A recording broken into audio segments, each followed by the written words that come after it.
Today we are going to discuss the heart. Whatever the introduction of the heart is, you have to mention the heart word that is derived from the Greek and Latin words. So you have to mention according to the Greek word, you are going to get the Greek and Latin word, that is cardiac and coronary. So in the introduction of the heart, you have to explain the heart is a hollow muscular organ. As you know, the cardiac muscles are specially made up of making the heart. So you are going to explain the definition of the heart is it is a hollow muscular organ situated in the middle mediastinum. So it is one of the major content of the middle mediastinum. Then holding the anatomical position of the heart, you have to hold like this way in the anatomical position. As you are going to get the 2/3 will be lying on the left side and 1/3 on the right side behind the body of the sternum and costal cartilages. So in the introduction of the heart is a hollow muscular organ situated in the middle mediastinum, and it is covered by the pericardium. Covering of the heart is called as pericardium, and in this hollow muscular organ is made up of the muscles, special type of muscles known as that is a cardiac muscles. And these cardiac muscles are special because they are not classified under the skeletal and smooth muscle. They are separately made up of the cardiac, that is making the heart, because their contractivity and conducting the impulses, that special type of muscles are found in the heart. Those we call as cardiac muscles. Next, as you see the total heart in this way, holding anatomical positions little obliquely, 1/3 we are going to get the 2/3 will be the on the left side, and we are going to get the 1/3 will be the we are going to get in the right side. So in anteriorly we are going to get the sternum, which is and costal cartilages. Behind that obliquely it is lying in the middle mediastinum. So this is all about the introduction of the heart. Then going to the what are the measurements? Your total measurements, you are going to get the 12 into 9 centimeters. Major length will be the 12 centimeter, 9 centimeter width. Even your breadth also you are going to get the 6 to 4 centimeters, that you have to remember. Then weight of the heart will be the 300 grams in male and 250 grams in the females. Going to the external features of the heart, when you go to the heart is having the 4 chambers. So in this you have to mention the 4 chambers of the heart, which are we are going to get the 2 atrium and 2 ventricle. Here you have to mention the first one. This is almost all the right atrium, right ventricle, and this is the left ventricle, and we have the left atrium. So you have the 2 chambers, atrium, right atrium, then we have the left atrium, then we have the right ventricle, and this is the left ventricle. So left ventricle you have to mention this is the left ventricle, this is the right ventricle area, this is the right atrium, and posterior most chamber is we are going to have the left atrium. So these are the 4 chambers which we are going to get in the heart. So external features of the heart, when you see the external features, as it is a conical in shape, it is having we have the apex. This is the apex which is directed downwards and towards the left side, and this is formed by that is the left ventricle. Apex of the heart is formed by the left ventricle, that is directed downwards towards the left at the 5th intercostal space and 9 centimeter from the sternal line. So you are going to get 5th intercostal space, 9 centimeter distance from the sternum, and made up of the left ventricle, that is we call as an apex of the heart. The next external feature is a base. Going to the posterior aspect, when you go to the posterior side of the heart, you are going to get this is a base of the heart. Base is not this one. This is a diaphragmatic surface. Inferiorly there, other organs we have the base, but here heart diaphragmatic surface is not called as that is a base. Base is on posteriorly. It is resting on here, and base is formed by the left atrium. Apex is formed by the left ventricle, base is formed by the, we are going to get the, that is the left atrium forming the base of the heart. So here 4 pulmonary veins opening, superior inferior pulmonary vein, and this will be the left atrium chamber, posterior aspect, and we are going to call as a base of the heart. So we have in the external features, we have come across the apex of the heart and the base of the heart. Next, going to the other external features in the heart, we are going to get the 4 borders of the heart. We have the 4 borders in this superior border, and this is the inferior border, this is the right border, and this is the left border. So we have the left border, inferior border, right border, and here we call it the superior border of the heart. So surfaces, 3 surfaces, we call it the anterior surface or the sternocostal surface. And we are going to get the inferior or diaphragmatic surface, and this is the left surface. So left surface, inferior or diaphragmatic surface, or the anterior or sternocostal surface. This anterior or sternocostal surface is formed by the right atrium, right ventricle, left ventricle. So these chambers of the heart will form the anterior or sternocostal surface of the heart. Going to the left side, left surface is almost all formed by the, we are going to get the, including the, that is a totally left ventricle. That is the left ventricle forms the left border. Inferior border almost all forms the, it is by the left ventricle, and we get the right ventricle. So right ventricle area is this much, and this left ventricle area is this much. So that right ventricle, left ventricle, and forming the inferior border of the heart. Then right border of the heart is formed by the right atrium. So you are going to get the right atrium forming the right border, and upper border which is forms the right atrium, and we have the origin of the pulmonary trunk and aorta, and you have the part of the ventricle. So that upper border or superior border, inferior border, we have the right border, and this is the left border, 4 borders of the heart. Then I have told the surfaces, sternocostal, 3 surfaces, sternocostal or anterior surface, sternocostal because behind the body of the sternum, and costal cartilage. Lying that we call as a sternocostal surface. Then left surface, I have told left ventricle. So we have come across in the external features of the heart. Heart is formed by the, that is having the apex, we are going to get at the left ventricle apex, and the base on the posteriorly, which is we get as a, this is a base which is formed by the left atrium. Next, going to the borders, upper border, lower border, right border, left border.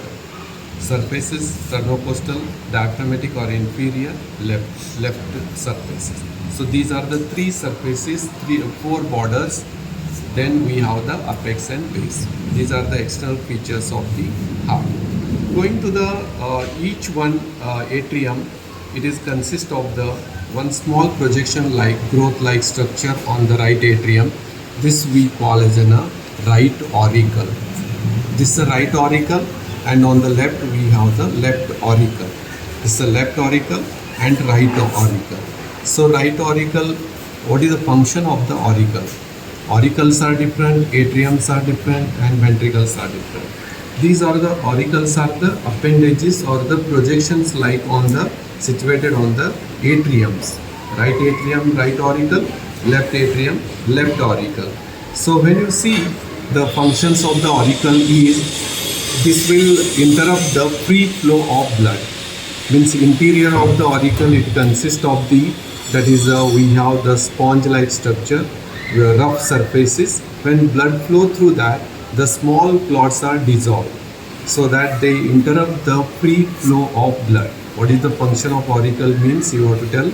The auricles are prevent the free flow of blood because interiorly they are consisting the muscular pectinity that making the rough surface, and the blood when passes with this rough surface, the small clots are dissolved. So that functions of auricle, this is a right auricle, this is a left auricle. Function is, that is they prevent the free flow of blood, so that small clots can be dissolved. Then on the anteriorly we have the atriums and ventricles are separated by the atrioventricular sulcus. The atrium, right ventricle, they are separated by the atrioventricular sulcus. Right ventricle, left ventricle separated by the, that is the interventricular sulcus. So interventricular sulcus, atrioventricular sulcus, we are going to get the, again interventricular here we are going to get, then on the atrioventricular, interatrial sulcus. Two atrium, right atrium and left atrium separated interatrial sulcus we are going to have, and we have the left ventricle and the right ventricle that is we are going to get the interventricular sulcus. Interventricular sulcus, we have the interatrial sulcus posteriorly, then we have the atrioventricular sulcus, atrium to the ventricular sulcus. These are the we are going to get. So we have the coronary artery traveling in the particular area of the heart. Right coronary artery and left coronary artery travels in the particular groove. Right atrioventricular groove, we are going to get the right branch of, that is the right coronary artery. We are going to get the branches of the left coronary artery on the interventricular sulcus. So these are the, you have to remember the grooves on the surface of the heart are the interatrial sulcus in between the two atria, right and left. Then interventricular sulcus we have, that is in between the right and left ventricle. Then in atrioventricular sulcus is separating the atrium to the ventricle. So this is all you have to remember in the sulcuses of the heart. And even I have told the projections, auricals of the heart. Next, going to the each chamber when you go, that is when you are going to see, this is the one which is arch of aorta. You are going to get the ascending aorta, arch of aorta and descending aorta. This is what you are, when you see the heart in the position, this ascending aorta arising from the left ventricle. Left ventricle arises, that is aorta, aorta forming the ascending aorta, arch of aorta, descending aorta. Then this arch of aorta giving the three branches. These three branches are very important to know: right brachiocephalic, left common carotid and left subclavian artery. So here heart is that is the arch of the aorta is giving the three branches. We have the right brachiocephalic, left common carotid and left subclavian artery. So these are the three branches which are very important to remember in the, that is a blood supply to the head, neck, face, brain. So that these arteries are very important branches of the arch of aorta. And ascending aorta giving the two branches, that is the right coronary artery and left coronary artery. So right coronary artery, which is the right side or right part of the heart, is supplied. Left coronary artery, in generally left part of the heart is supplied. So right and left coronary artery are the branches of the ascending aorta. So we have the ascending aorta gives two branches, right coronary and left coronary artery. Arch of aorta giving three branches, right brachiocephalic, left common carotid, left subclavian artery. So these are the branches. This is a pulmonary trunk which is arising from the, we get the right ventricle, and this pulmonary trunk which is divides into a right and left pulmonary arteries. So we have the right and left pulmonary artery going the deoxygenated blood to the lung, and oxygenated blood is brought to the pulmonary veins, which is our openings into the, that is oxygenated blood from the lung opens and brought to the left atrium. So this is a, you have to remember in the all the parts and branches of the arising vessels of the heart. That is, I have told the pulmonary trunk, right and left pulmonary trunk, pulmonary artery. This is aorta, ascending aorta, arch of aorta, descending aorta. Then I have told you here you have the, this is a superior vena cava going into the right atrium. You can opens into the right atrium, here coming superior vena cava, and this is the opening of the inferior vena cava. So you have the inferior vena cava, superior vena cava. Then I have told the aorta, and this is the pulmonary trunk, and these are the four pulmonary veins opening into the left atrium. So these are the external features and all the, you have to remember about the remembering about the heart. So going to the one chamber, when we discuss The heart is made up of the all four chamber. In that first chamber, you have to remember that is a right atrium. Right atrium is very important as per the short notes. Commonly important chamber we are going to get. This is a right atrium. This you can see right ventricle, left ventricle, and we have posteriorly left atrium. When you see the right atrium is a right uppermost chamber of the heart.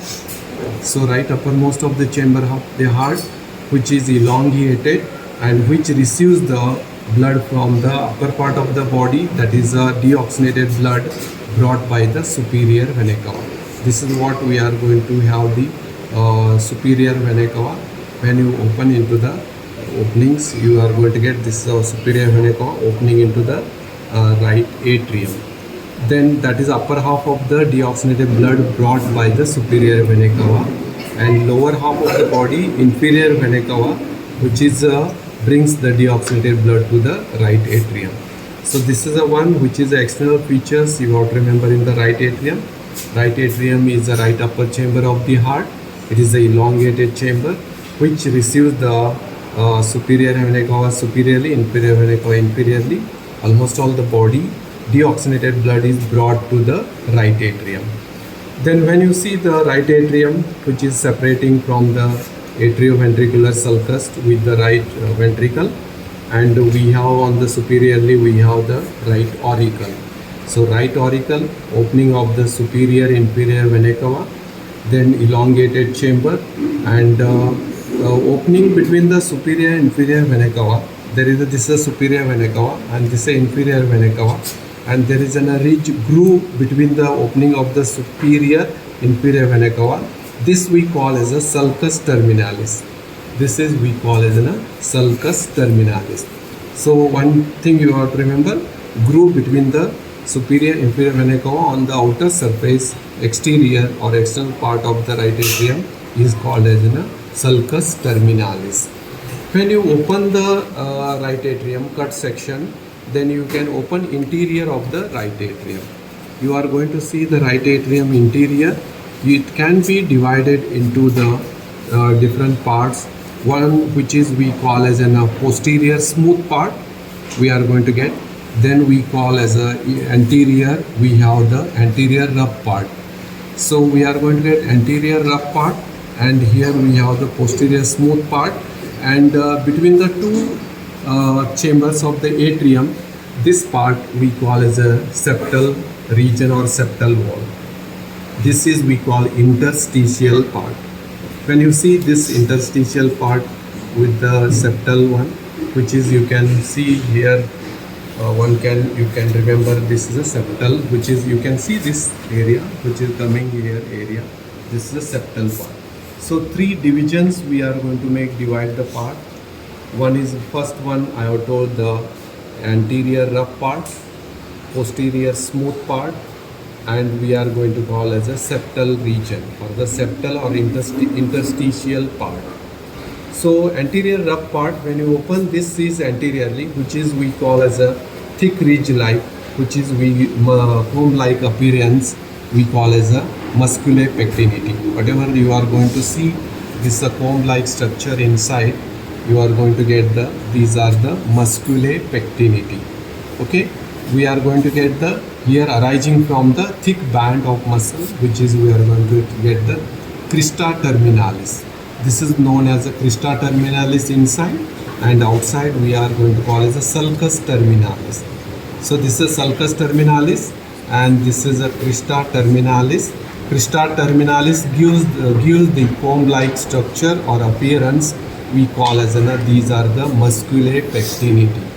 So rough part of anterior or the anterior rough part of the right atrium consists of the crista terminalis and muscular pectinati. So I have told this is an auricle. This is auricle. Interior of auricle is a rough. You can see this is a divided into a rough. So consisting muscular pectinati and rough part, and that will prevent the free flow of blood, which is dissolves that is a small clots. So that is you have to remember. Then going to the posterior smooth part.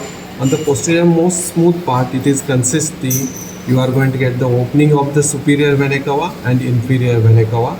Openings you are going to get, and small openings in this we call as a venae cardi minimi.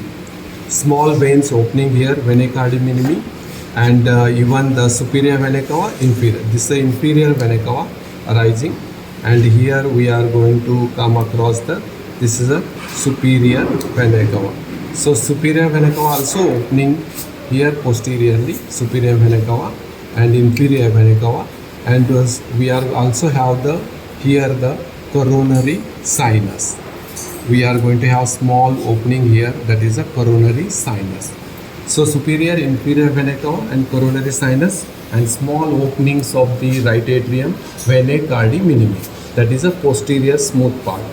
Going to the septal part, when that is a separation partition between the atrium. When you see both the atrium, you are going to see here only.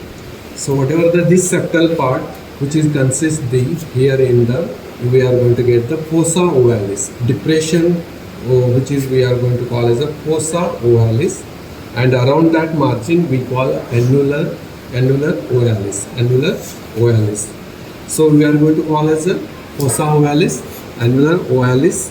So venae cardi minimi on the upper part. So you have to totally remember the heart in the right chamber, anterior up part. On the superiorly you have to remember the groove between the superior and inferior vena cava, sulcus terminalis. Then interior sulcus terminalis, which is forming we are going to get the crista terminalis. On the crista terminalis we have the ridge-like structure, comb-like structure, musculae pectinati. Then you have to remember opening of superior vena cava, opening of inferior vena cava, then venae cardi minimi. Septal wall, you have to remember the fossa ovalis, we call depressed part fossa ovalis, annulus ovalis. We are going to call annulus ovalis or fossa ovalis. We have the venous blood of the heart also brought to the right atrium only. That is we call as that is the coronary sinus. So you have the coronary sinus in this area, coronary sinus. That is the blood from that is the venous blood from the right atrium or total heart. It is brought to the right atrium. That is we call as the coronary sinus. So these are the very important blood which is collected from superior inferior vena cava brought to the right atrium. Right atrium contract, it pumps to the right atrioventricular orifices. We call as this is a tricuspid wall. Tricuspid wall. From the tricuspid wall, it opens into here is we call as a right ventricle. So you have the blood superior inferior. This is the tricuspid wall, and you are going to have comes blood into the right ventricle. From the right ventricle, this is the blood going to the pulmonary trunk. This is you have to remember about the pulmonary trunk. Here pulmonary trunk going to the right and left pulmonary artery to the lung. That is a pulmonary trunk. Then from the left ventricle, this is the left ventricle opening. You have the arising from the aorta to the here. Mention the totally enters into the left ventricle. So this is the opening of the left ventricle. So here you can see this is the aortic opening. Here you can see this is the aortic opening or in the left ventricle. So you have to remember aortic opening of the left ventricle. When left ventricle contracts, blood comes into the aorta to that is it is going to the almost all the part of the body. But whatever the oxygenated blood is brought from the lung to the left atrium by the superior inferior pulmonary veins. So when left atrium contracts, it pumps blood to the left ventricle. Left ventricle contracts, it pumps the blood into the aorta. So you have to remember this is the opening which is the right atrioventricular orifices or the tricuspid wall or atrioventricular orifices. When blood from the right atrium goes to the right ventricle, then right ventricle pumps the blood to the pulmonary trunk. This is a pulmonary trunk to the lungs. From the lungs, the blood is brought to the superior inferior pulmonary vein to the left atrium. From the left atrium, it enters into the left ventricle by the bicuspid wall. So from the bicuspid wall, it is reaches to the left ventricle. From the left ventricle, when contract, it pumps into the aortic orifices and arises to the, that is the aorta. So this is a circulation of blood. It is a general circulation of blood or the systemic circulation of blood we are going to get in the heart. So other circulation like coronary circulation, pulmonary circulation, and we have the general circulation of the heart. So in this we have studied the introduction of the heart, as you have to see the heart completely on the external aspect, how the chambers of the heart identification with the groove, atrioventricular sulcuses are present, interventricular sulcus, right atrium area this much, right ventricle, left ventricle, and we are going to get the left atrium. So these are the things, chambers you have to remember. So I have told the introduction of the heart, what is the weight of the heart, 300 grams in male, and it is about 250 grams in female, and 12 into 9 centimeter measurement. External features I have told apex, and posteriorly it is a base. Then it is having the 4 borders, superior, inferior, right border and left border. In that we have studied the 3 surfaces, sternocostal or anterior surface, diaphragmatic or inferior surface, or the left surface. So 3 surfaces, 4 border, apex and base. That is I have told. Then I have told the atrioventricular sulcus, interventricular sulcus, then atrioventricular sulcus. That is you have to remember. Then I have told the detailed study of the internal structure and external structures of the right atrium. So in detail we have studied all the internal structure of the right atrium and external points relating to the right atrium. Right upper chamber, that is we have discussed. Internally we divide into anterior rough, internal smooth, and septal part or interstitial part. So most important part you have to remember in this is the sulcus terminalis, opening groove between the superior and inferior vena cava, then crista terminalis, muscular pectinity, then small opening vena cava minimi, and we are going to have the fossa ovalis, annulus ovalis, fossa ovalis, then coronary sinus, that is you are going to get it. So what are the openings of the right atrium? You can remember superior vena cava, inferior vena cava, then vena cava minimi, small vein, and coronary sinus. Also there is a middle cardiac and all small veins open, vena cava minimi and coronary sinus, then superior, inferior vena cava. These are the opening of the right atrium. So detailed study of the right atrium we have done, introduction, external feature, then we have come across the internal structure of the right atrium, openings of the right atrium. So this is and also main you have to remember auricals and should not be confused with the atrium. Auricals are different. Auricals are the small projection growth like structure on the atrium, and that is the right auricle we are going to get in the right atrium. Left auricle we are going to situate it on the near the left atrium. So what is the function of auricle I have told? That is they prevent the free flow of blood, because it is the interior of this is a rough which is made up of the muscular pectinity. So that you are going to get as a, that is the functions of auricle you have to tell. It prevents the free flow of blood. So this is all about the introduction and description of the right atrium.